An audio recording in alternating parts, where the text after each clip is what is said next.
Hello, this is Jude Socrates. Welcome to our 17th video in my series for multivariable calculus, also known as Math 5C at Pasadena City College. So, if you saw our last video, then you have just finished learning about double integrals, and we completed that chapter by looking at double integrals in polar coordinates. So yeah, that was a rather long topic, but it's going to be useful further in this chapter because we're also going to do triple integrals and later on using the concept of polar coordinates as well. Okay, so today we will start with how to define the triple integral and how to compute some basic examples. So I will see you at page 122 for chapter 3. Okay, so as you can imagine, we're going to kick up the idea of a double integral quite a few notches, actually. It sounds as if it's very easy to just go from a double integral to a triple integral, but it's actually a little bit more complicated than that. So we're going to start out by defining what a triple integral is of a continuous function on a solid brick in R3. Some books call it a box, but I think that brick is a far better term. We will extend the definition of a triple integral to one which is over an arbitrary solid in R3. Okay, so kind of like how we extended the idea of a double integral over a rectangle to a double integral over a type 1 or a type 2 region. Okay. So we will learn how to set up such a triple integral both over a brick and over an arbitrary solid. And then we will learn how to compute that integral using Fubini's theorem, which we saw in chapter 2. But now, of course, it will be extended to 3 dimensions. Okay, how do you interpret a triple integral? We're going to see today that there's basically just one way to look at it, at least for our purposes. It's about to do with mass and center of gravity. All right, we will also learn how to change the order of integration in a triple integral, like we did in a double integral. And then, as I mentioned, we will use polar coordinates, what you just saw, in order to compute a triple integral, of course, when it is appropriate. All right, we saw that polar coordinates are not for every integral. And then we're going to learn something new, spherical coordinates. Okay, so that is a little bit, well, or maybe I should say quite a bit different from polar coordinates, as we will see at the end of the chapter. All right, so here are some cool solids that we are going to look at in this chapter. All right, so let's get going. So before we get to a triple integral, first we have to extend the concept of a function. Okay, so we saw functions of 2 variables in chapter 2. Now we need a function in 3 variables. Okay, so they're going to look like this.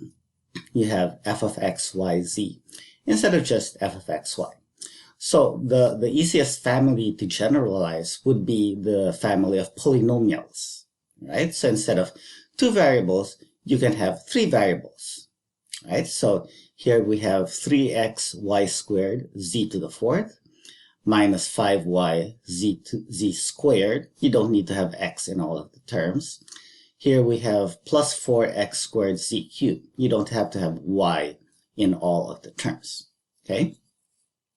So of course, just like polynomials in 1 variable or 2 variables are continuous in those number of variables, these polynomials are also continuous in all 3 variables for all of R3. Okay, what can you do with polynomials? You can divide them. Okay, so you can create rational functions in 3 variables. And of course, you don't want the denominator to be 0. Okay, so this time the domain is not all real numbers, all R3 rather. There are going to be some points that we have to exclude. When is this denominator equal to 0? Well, that is going to get you an equation. We don't want 3x squared plus z squared minus 6xy to be equal to 0. But if you do solve that equation, what will be good? It looks like there's only one y. We can solve for y, and then we get a function in just x and z. Okay, so we saw in chapter 2, well, actually back in chapter 1, that if we have an equation where z is an expression in x and y, you get a surface, okay, the graph of that function in x and y. Here, we can solve for y and get a function in x and z. Ooh, we are expanding our scenarios, okay? It no longer has to be that z is a function of x and y. You can also have y as a function of x and z. And then you get a surface, just like we did for z as a function of x and y, okay? And then you can just go crazy, all right? You can make a function involving trig functions, logarithm, exponential functions. Oh, yeah, there they are. And you have polynomials in the powers. Yeah, that looks really nasty. What do they even look like? Well, actually, we have exhausted our dimensions. When we graphed z equals f of x, y, we already are looking at a three-dimensional surface, okay? So here we have a function in 3 variables, very nasty, and we need a fourth variable. Okay, let's call it w. If you make this equal to w, what does that look like? Well, we need to plot 4 coordinates now, x, y, z, and w, and we've run out of dimensions, okay, because GeoGebra can only draw 3-dimensional surfaces. We're now asking for a 4-dimensional object, okay? And, well, in general, we are also constrained to living in 3 dimensions. We have a 3-dimensional space. You can think of time as a 4th dimension, okay? So one way to possibly visualize this is through a video, okay? Not very satisfying. So basically, as x, y, and z change, yeah, w is going to change as well. Okay, so there's really no good way to visualize this, except as what we will call level surfaces, okay, which we will see also in this video. Okay, so how are we going to create a triple integral? Okay, so we started out with double integrals over rectangles. We are going to start now with triple integrals over a solid box or a brick for short, okay? So yeah, I like the imagery of a brick because it's something definitely solid, okay? It's usually made of clay, right? And it's baked or something so that it's rigid. Okay, you're going to build a wall using those bricks. You don't want to use a shoebox to build a wall. Okay, it has to be strong. Okay, so that's why brick is a good image for me. Okay, let me turn the page. Oops, actually there's one more diagram at the bottom. And here is an example of a brick. Okay, so we write it as usual as a product of intervals. So this time we need 3 intervals. X is going from 1 to 4. There's 1 to 4. Y is going from -2 to 2. So you can see the y over here going from -2 to 2. And then z is going from 1 to 3. Okay, so that is a solid brick. Okay, so for a double integral, we sliced a rectangle into several pieces in the along the x-axis and also along the y-axis. Okay, so now that we have a brick, we are going to slice it along all 3 axes, x, y, and z. Okay, so we're going to take AB. We will subdivide it into L subintervals. We're kind of running out of letters, right? So each has width delta x, b minus a over L. Similarly, slice CD into m subintervals of equal widths delta y, d minus c over m. Same for z, from r to s minus r, divided into n subintervals. Okay, so yeah, I don't have any cheese in the refrigerator, but if you do, you can imagine cutting it into slices, first in one direction, then in another, and then you kind of have to turn it around and then slice it in a third direction. However, instead of cheese, I do have some Spam, low sodium.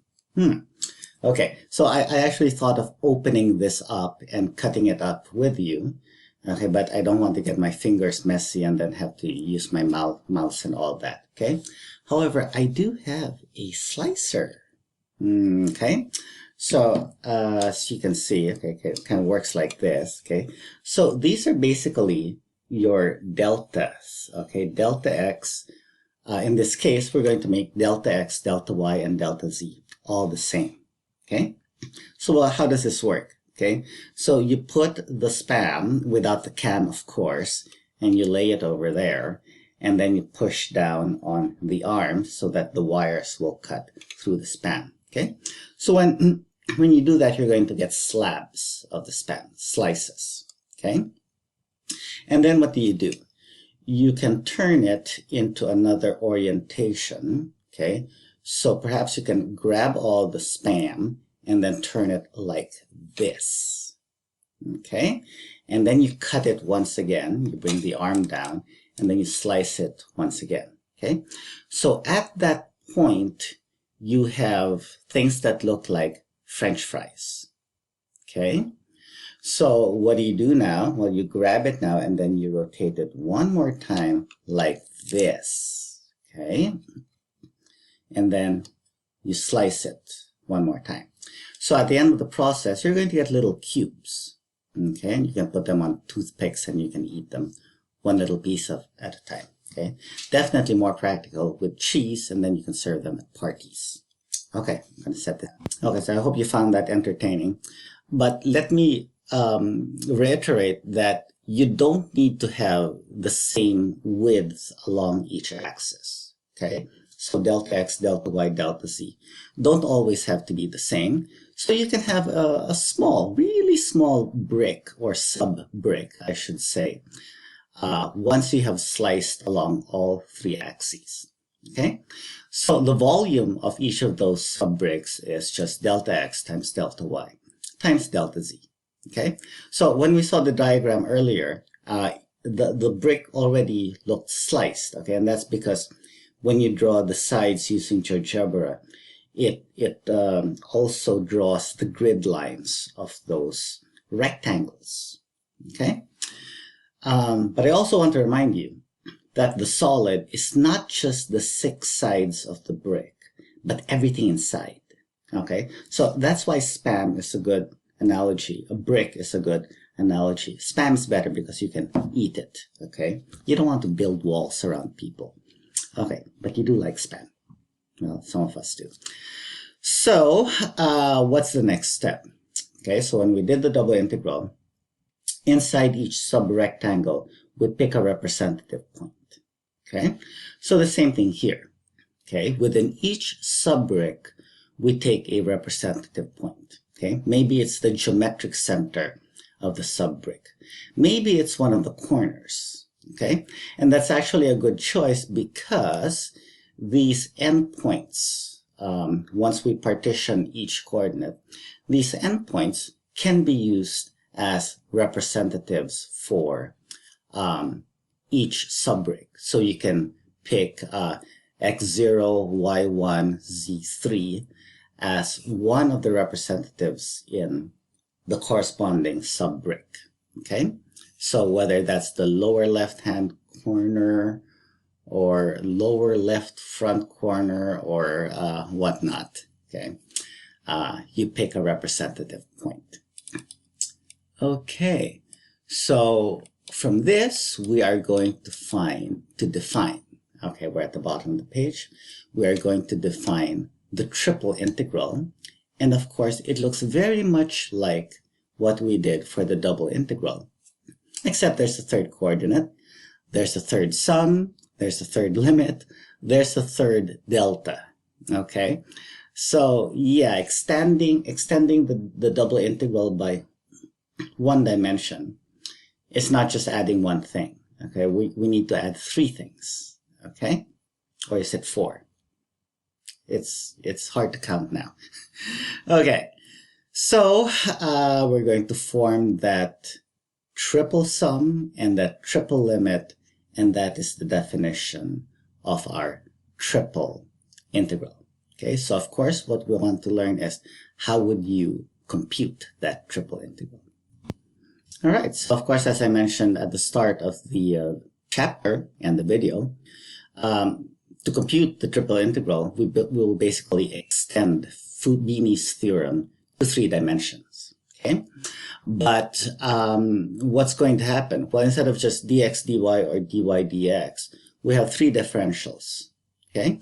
So you have three choices to put as your first differential.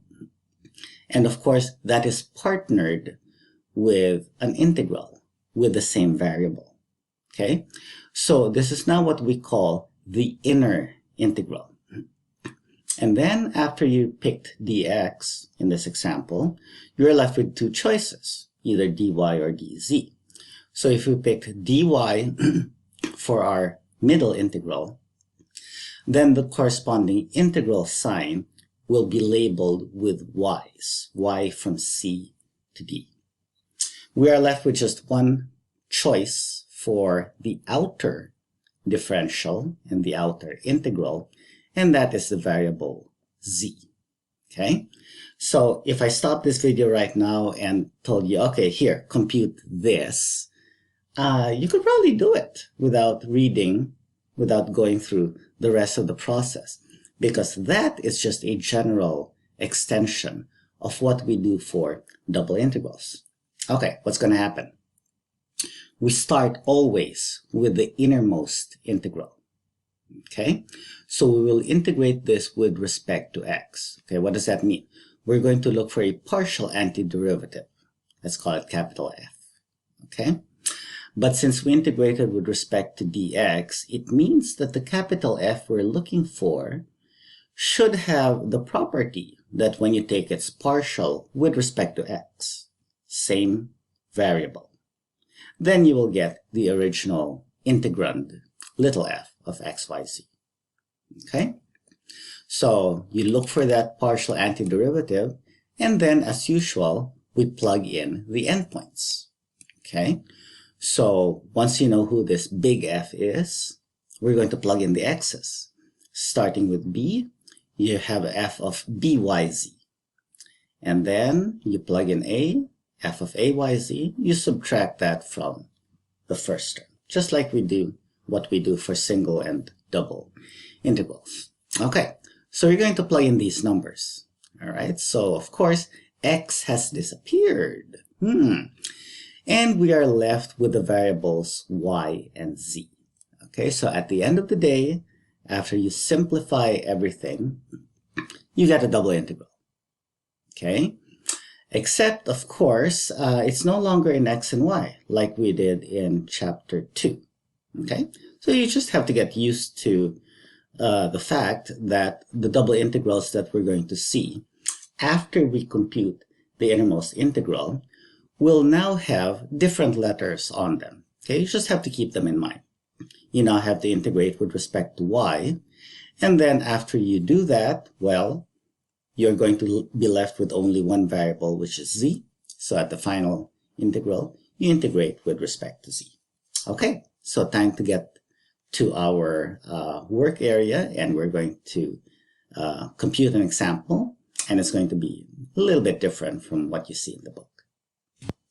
Okay, so let's integrate. We want to find the triple integral over the brick b, which is x from 1 to 2, y from -2 to 1, and z from 0 to 3. And our integrand is x times y times e to the 2xz.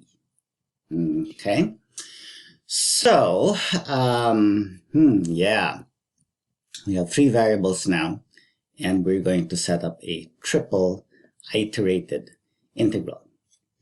Okay, so let's look at the structure here. You have an exponential function. You have 2xz in the power. If it were 2x plus z, then we can factor that. But no, that expression cannot be factored. Okay. But the powers in x and z, there's another x here, but no z. Oh, and there's a y. Yeah, that y was there all along. We have all three variables, x, y, and z, involved in this triple integral. Okay?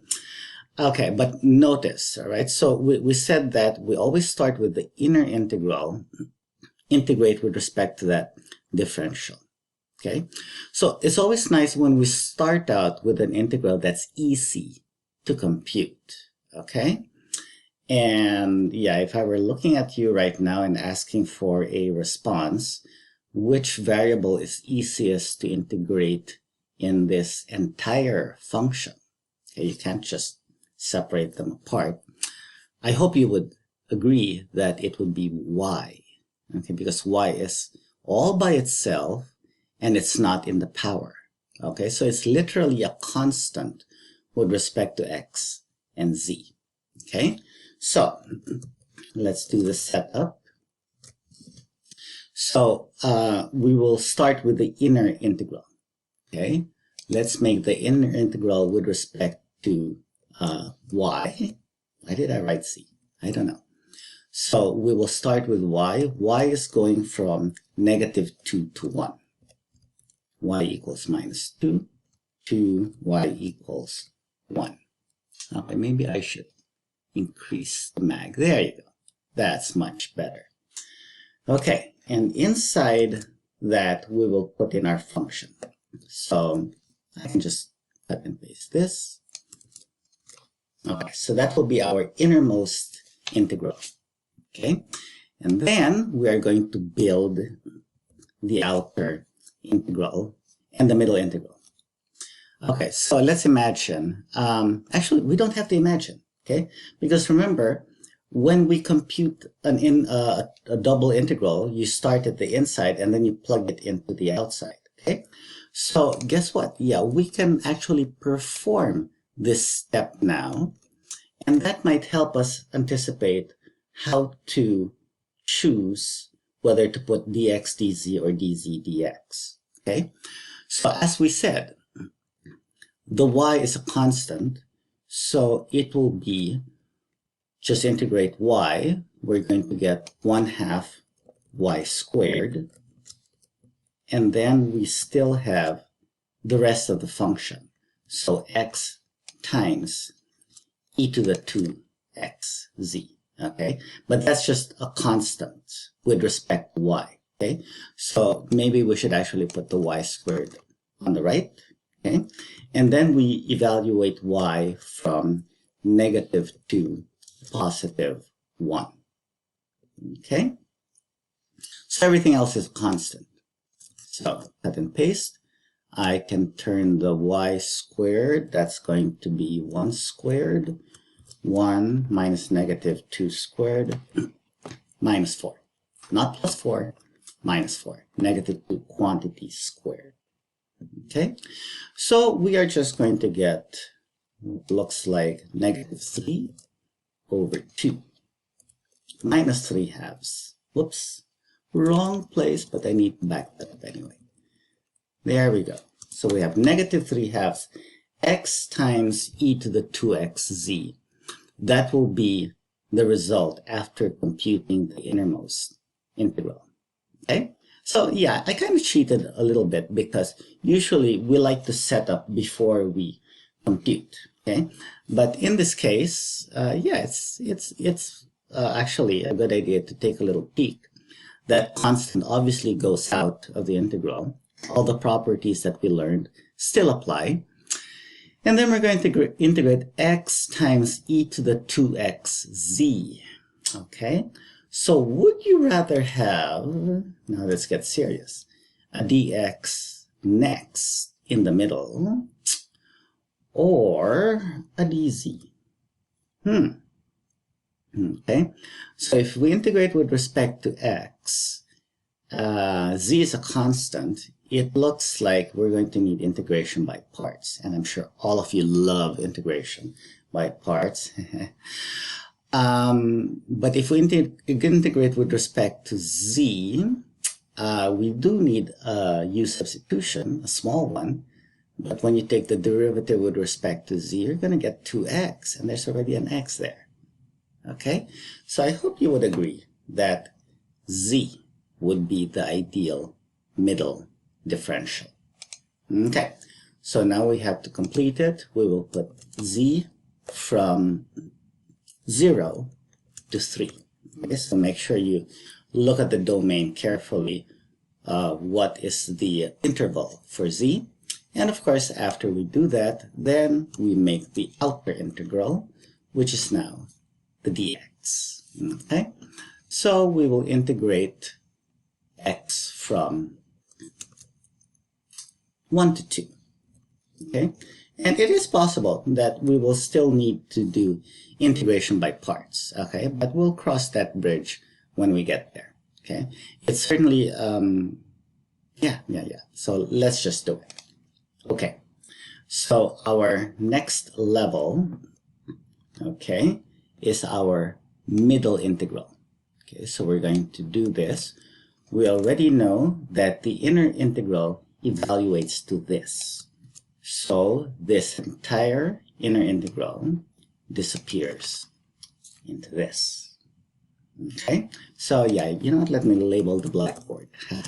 This is our inner integral, and this is our middle integral. Okay, zipping along. All right, so we said that to do this, you still need a u substitution. So we will have u equals 2xz. So du is 2x dz. Okay, and so what we want really is x dz in the middle integral. So x dz is 1/2 of du. Fraction 1/2 of du. Okay, so that is our u sub, and that leads us to, I can take the -3/2 outside, and then I will take the 1/2 outside also. So we put the times symbol there. And then we'll need the antiderivative. Okay, we'll need the antiderivative. So we have the x dz, we have the u, I'm sorry, e to the u, du. Okay. So, of course, yeah, we have to, I guess, observe good grammar and put in the limits over there. But we will, of course, go back to the original variables. Okay, so that's now -3/4. Antiderivative of e to the u is still e to the u. So I will just remove that. And we will bring it back to the original substitution, which is e to the 2xz. Okay. Are we going to need an integration by parts in the outer? Probably not. Ooh, bonus. Okay, so we have that, and now we have to evaluate from z equals 0 to z equals 3. Okay, so we can keep the -3/4 outside and then plug in our endpoints. So when z is 3, we get e to the 2 times x times 3, 6x. And then plug in 0, e to the 0, though it just becomes -1. Okay, so excellent. We don't have to, it looks like we don't have to perform integration by parts. Okay, so we are now ready to finish. to the outer integral. So I will copy the whole thing here and scoot down, scoot. And we have this whole middle thing can now be replaced with this, the result of the middle integral. Okay, so we have something that is not at all hard to integrate term by term. So e to the minus 3/4, and yeah, I guess I could copy this, and e to the 6x, okay, you have a little u sub there, and we will need 1/6 e to the 6x. Okay, so I hope by now you can do these in your head. Okay, you can always take a quick check afterwards. Okay, there we go. And of course the -1, don't forget that there's an x in there. Okay, so let me actually use square brackets because it looks nicer when we plug in the endpoints. X going from 1 to 2. Okay, so what do we get? Plug in x equals 2, so we're going to get 12 e to the 12, and when x equals 1, right, so excuse me, I need parentheses, e to the 12 minus e to the 6. Okay, there we go. And then for the minus x, we will put in parentheses, we get 2 minus 1, that is just 1. Okay, so we get our final answer. Let's put it on the next line here. So that's just -1, like so. Okay, so yeah, I believe that's going to be a large negative number. Okay, so that is our first triple integral. Okay, we have this as our final answer. As usual, the answer that we want is a number. All right, so we're back to our PDF, and here's the example that you have over there. Very different from the one we did. This time we have some trigonometry. Oh, but there's still a y in there. Okay, so maybe not as different as I thought it was. So you start as well with the y. And then do you need integration by parts? I don't think so. Okay, I think you just need a u substitution. Okay. So, of course, to summarize, we can say that you can express Fubini's theorem in 3 different ways, okay? And I like writing it this way because this really is how you should look at a triple integral, okay? The outer integral is really a double integral, okay? And the inner integral is a single integral, all right? So in this case, the outer integral is in x and y because the inner integral is in z. Okay, so of course z matches with the dz over there, and d1 is ab cross cd, which is our domain for x and y. Okay, so similarly, if your dy is inside, it means that you have x and z on the outside. X is a to b, z is r to s. There's our d2. And of course, similarly for d3. Okay, so next, what does it all mean? Okay, what does a triple integral mean? Okay, so yeah, as I mentioned, we are out of dimensions, all right? GeoGebra cannot draw you a function in 3 variables, w equals f of x, y, z, because it only can take you up to z equals f of x, y. Okay, we live in a 3-dimensional world, as I already said. Okay, so the most natural interpretation for me goes to the density functions.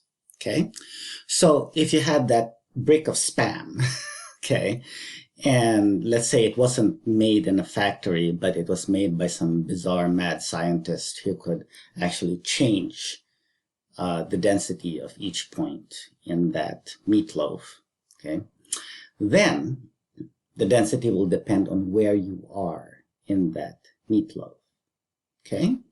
So what does that mean? At each point, you can approximate the density by cutting it up into the little cubes that we had before, putting each cube into, or I should say sub-brick, into a little scale, a very sensitive scale, getting the reading, and then dividing by the volume, okay? And then you have to take a limit, okay? But of course, we can't take a limit in the physical world. We can just make the dimensions smaller and smaller and hope that we have accurate readings on our weighing scale, okay? But of course, we can do it theoretically. All right, so what does that mean? It means that the mass of that sub-brick is the density multiplied by the volume, delta x, delta y, delta z. So the total mass, ta-da, is a triple sum of a triple limit, which of course turns into a triple integral, okay? So when you have a density function, the triple integral of that density function over your brick will give you the total mass of your brick, okay? And we also saw in chapter 2 formulas for planar density functions, okay? So we can also think of the center of mass of such a brick in 3 dimensions, okay? And of course, that is the natural way to think about it, because when we think of density, and I hope that most of you have taken a chemistry or a physics class, density really is a 3-dimensional concept, okay? What we did in chapter 2 was a little bit artificial. We pretended that we had a really thin lamina, a really thin plate of negligible thickness, and we can find its mass, we can find its center of gravity, okay? So the formulas there are exactly the same, just about, except for the number of variables, and instead of R, you have B now, your brick, okay? So we have a third formula, of course, for Z bar, okay? But again, it's all the same idea, and this time you have 4 integrals to compute, okay? Yeah, sorry. All right, so here's an example brick, x from 1 to 3, y from 2 to 5, z from 0 to 4, and here's your density function, okay? So we want to find the mass of this brick and its center of gravity. Now, I'm not giving you a different example because I'm going to show you a diagram which takes quite a bit of time and effort to make, so I didn't make a new one for you. Okay. So, yeah, 2x plus 3y plus z. So this time, it really doesn't seem to matter which order of integration we pick. Okay, any variable is going to be just as easy or difficult as the other. They're all essentially linear. Okay, so I just did z inside, y in the middle, x on the outside. Okay, so do the same thing. Z integrates to 1/2 z squared, plug in the endpoints, and then you have something only in x and y. Y is next. So you get 8xy, 12yz, 6y squared, and 8y. So yeah, oh, by the way, let me point out that 2x plus 3y does get an extra z because that's a constant. Those two are constant. Okay, plug in the endpoints for y, and then you have something in only x. Okay. We're back to 5a, single variable calculus, and we get that as our final mass, okay? X bar is nice because if you have an extra factor of x, then when we integrate with respect to z, that x can go out, okay? Oh, but x is also a constant with respect to y, so that x can go all the way out until it is inside the outer integral. Okay, so we can actually recycle the inner and the middle integral up to, I believe, this point. Okay, so we now can start with 24x plus 150, and then you multiply by that extra x. Okay, and that's not very difficult at all. We get 808 for our final numerator for x bar. So the actual x bar is 808 over the mass 396, which is about 2.04. Okay, so the interval for x is from 1 to 3.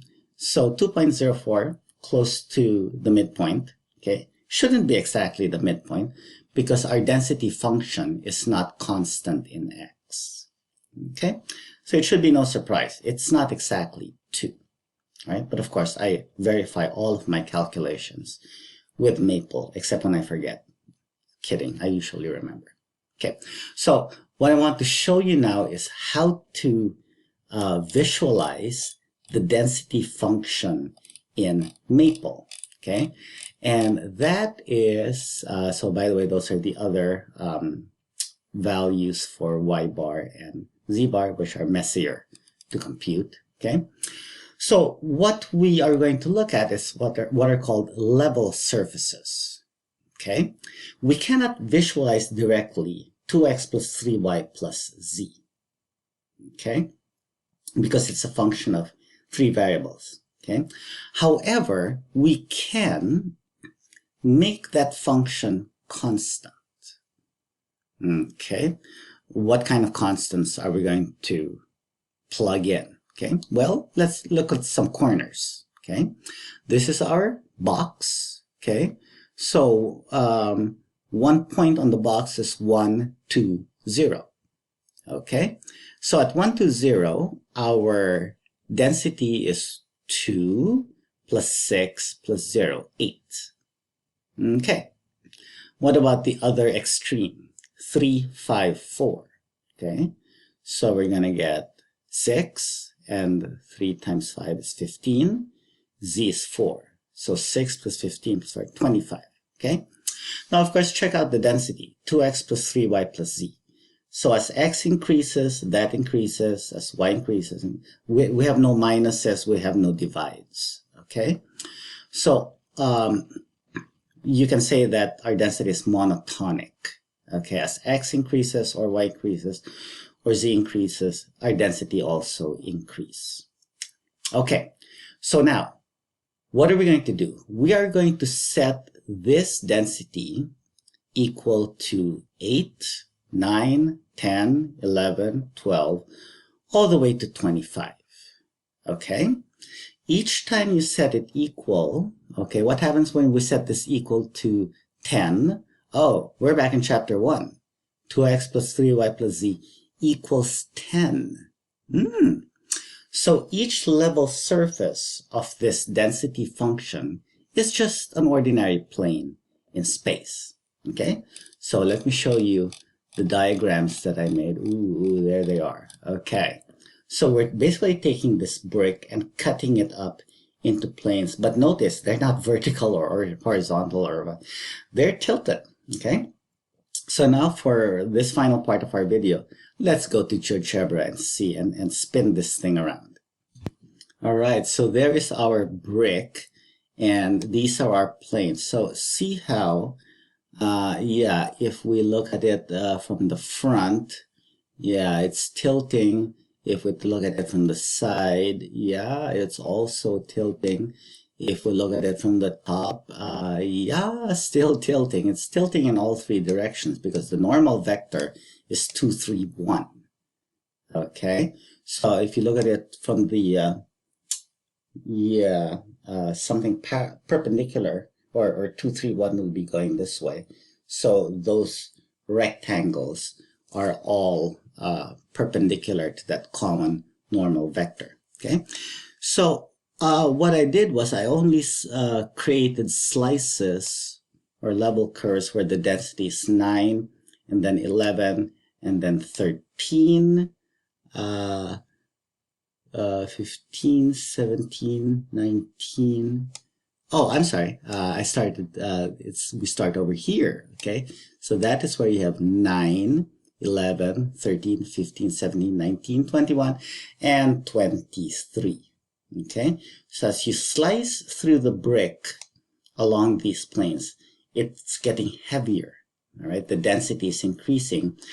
Every point in the brick, which is on this plane has the same density. Which density is that? 9, 11, 13, 15, 17, 19. Okay, so each of the little pieces of span that get cut by this plane will have density of 19. Okay, so yeah, I think I will include this GeoGebra file. Yeah, let me slide it. Can I slide this? Oh yeah, there we go. Scoot over a little bit. Yeah, these commands are not very fun. Okay, so this is kind of how they look like. You need, it's actually a little bit of linear algebra, but it's something that you can understand, okay, without having to take linear algebra. Okay, you have the normal vector, and what I did was I had to pick a vector which appears horizontal if you look at it correctly. Okay, so the normal vector is 2, 3, 1.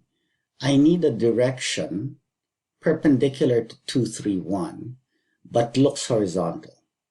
What does look horizontal mean? The z component has to be 0. Okay, dot product has to be 0 to be perpendicular to 2, 3, 1, where z is 0. Gosh, the z is already 0. I want the dot product to be 0. I already have 2 and 3. So what if I put 3 and negative 2, or backwards, negative 3, positive 2? Okay, then I get a vector that looks horizontal, but is perpendicular to the normal vector of this plane. Okay, now, what about a vertical? Okay, I need a vertical direction, which is also perpendicular to the normal vector, and of course perpendicular to the bottom. Gosh, how do you make a vector which is perpendicular to two vectors? Anybody? Of course, it's the cross product.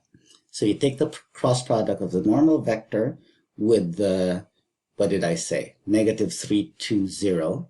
You get a third vector.